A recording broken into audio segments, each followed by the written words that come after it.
నమస్తే, welcome to Andhraprabha.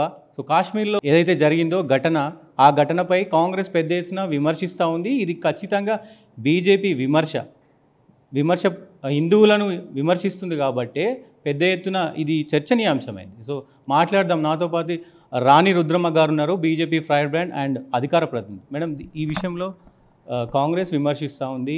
ఇది మతపరంగా జరిగింది అంటే కూడా, సో మతాన్ని రెచ్చగొడుతుంది బీజేపీ అనేది కూడా వాళ్ళు తెర మీదకి తీసుకొస్తున్నారు. ఏం చెప్తారు? అంటే ఇందులో కూడా అంటే విమర్శలో కూడా దమ్ము ధైర్యం లేని పార్టీ కాంగ్రెస్ పార్టీ. విమర్శలో కూడా చూడండి, రాహుల్ గాంధీ గారు, ప్రియాంక గాంధీ గారు అయితే ఆ పార్టీ ఎంపీలు. రాబర్ట్ వధేరా గారు ఎవరండి? వాళ్ళ కుటుంబ సభ్యుడు.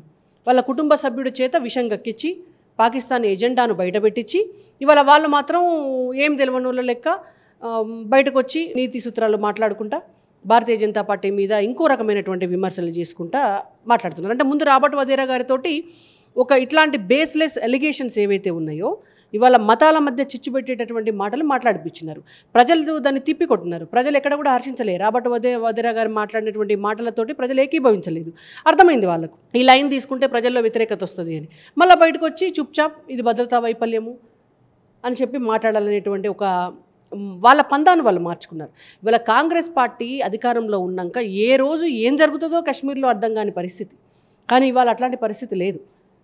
మొన్న అక్కడ ఉన్నటువంటి ఆర్మీ చీఫ్ రెచ్చగొట్టడము, మనము ఇన్ని సంవత్సరాలుగా కాశ్మీర్ 370 ఆర్టికల్ రద్దు తర్వాత కాశ్మీర్ హ్యాపీగా ఉండటంతో కాస్త దృష్టి మరల్చడం వల్ల జరిగినటువంటి ఈ విషయంలో ఆర్టికల్ 370 తర్వాత మోడీ గారు చెప్పారు, అమిత్ షా గారు చెప్పారు, ఇక్కడ పీస్ఫుల్గా ఉంది, అందరు రావచ్చు అని చెప్పి. సో ఇప్పుడు 28 మంది చనిపోయారు, దీనికి బాధ్యులు మోడీ గారే అని చెప్పి కూడా విమర్శ వస్తుంది. మరి తర్వాత అంతకంటే ముందు కాశ్మీర్లో వేల మంది చనిపోయినారు. దానికి బాధ్యత కాంగ్రెస్ పార్టీ తీసుకుందా? ఒకసారి తీవ్రవాదం అనేటువంటి అంతకుముందు కాంగ్రెస్ పార్టీ అధికారంలో ఉన్నప్పుడు గోకుల్ చాట్ పేలుళ్ళు జరిగితే హైదరాబాద్లో తెలుగు వాళ్ళు చనిపోయినారు. కాంగ్రెస్ పార్టీ బాధ్యత తీసుకుందా? లుంబిని పార్క్లో పేలుళ్ళు జరిగినాయి, పార్లమెంటు మీద అటాక్ జరిగింది, వందల మంది చనిపోయినటువంటి సంఘటనలు, అనేక బాంబ్ బ్లాస్టులు జరిగినాయి. ఇవాళ మోడీ గారు అధికారంలోకి వచ్చినాక ఒక్క బాంబ్ బ్లాస్ట్ జరిగిందా ఇక్కడ?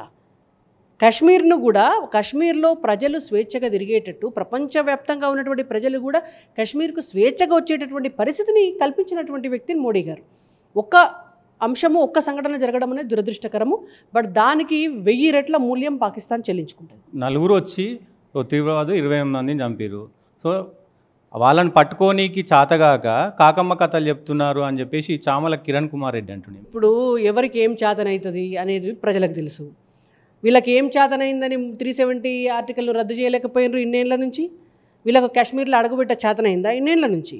కాశ్మీర్లో జాతీయ జెండాకు జనమందరూ కూడా రోడ్డు మీదకి వచ్చి జాతీయ జెండాని గౌరవంగా జెండా ఎగిరేసేటటువంటి పరిస్థితి తీసుకురా చేతనైందా కాంగ్రెస్ పార్టీ వాళ్ళకు? దాదాపుగా 60 ఏళ్ల పైచిలకు అధికారంలో ఉన్నారు కదా.